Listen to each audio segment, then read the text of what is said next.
6, same time, 9 a.m. oras sa Pilipinas. Meron bang kayong idea? Ibig sabihin nun?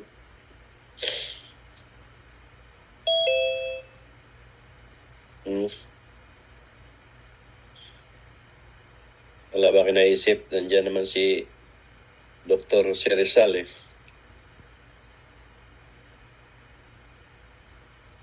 Isip niyo? Wala bang may naisip dyan? Kung anong meron?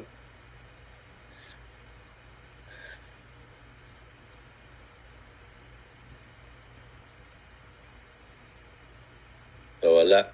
So, yun yung mensahe na pumasok. Ibig sabihin ng Diyos doon na pinto na lang yung ginawa nung tao yun. Ayaw ko lang na gusto kasi andyan sa alam ko na gano'n yan eh. Nanood yan sa mga YouTube. So, inahambing din niya sarili niya sa akin sa kwento niya. Pero hindi totoo. Kasi yun nga, dahil pinakita nga si Dr. Rizal, ibig sabihin, isang relihiyon din ang meron sa kanila. Di ba may relihiyon na Rizalian na nagagamot din sila. Pag may mga sakit, din sila, nagagamot yan sila. May mga orasyonis, may mga singsing yan eh, yung Rizalian.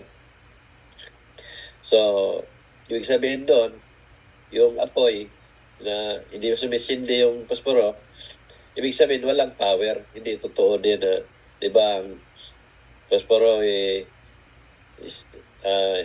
pag sindihan mo yan, kailangan mong buksan, ipalabas mo. So sa kwento niya na lumalabas ang espiritu niya at hindi naman sumindi at hinagis ko sa lupa, ibig sabihin, wala namang power talaga at hindi naman totoo na lumalabas ang espiritu kasi wala nang power na hindi nga naman pinagputusan ng Diyos ang taong yun. Kumbaga, parang mga orasyonis ba?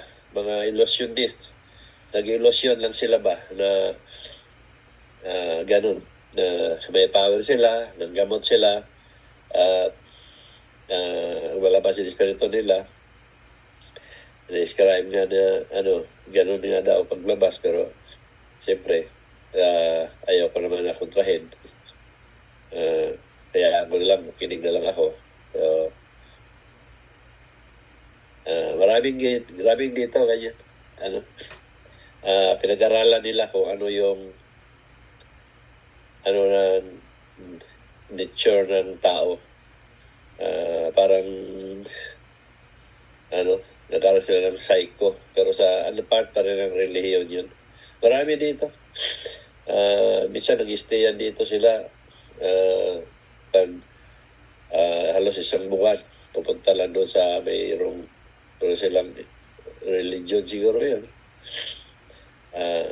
Kaya sabi nila, nakabasa daw sila ng tao.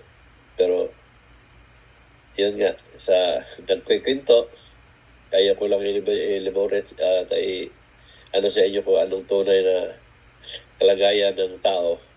Makita natin na wala sa tamang direksyon ng buhay. So, hindi po totoo yan. Yung kwento niya. Kwento lang niya yun. So, punot dulo, relihiyon pa rin ang sinandala nila at nag-illusion lang sila na meron silang power din. Pero matagal na yan, nagpapalo sa akin. So, yun lang. Ang mensahe ng Diyos yun, yun, ganun ang klaseng paniniwala nila. Nag-i-imagine na lang sila at hindi naman totoo. Thank you, Brother Nars.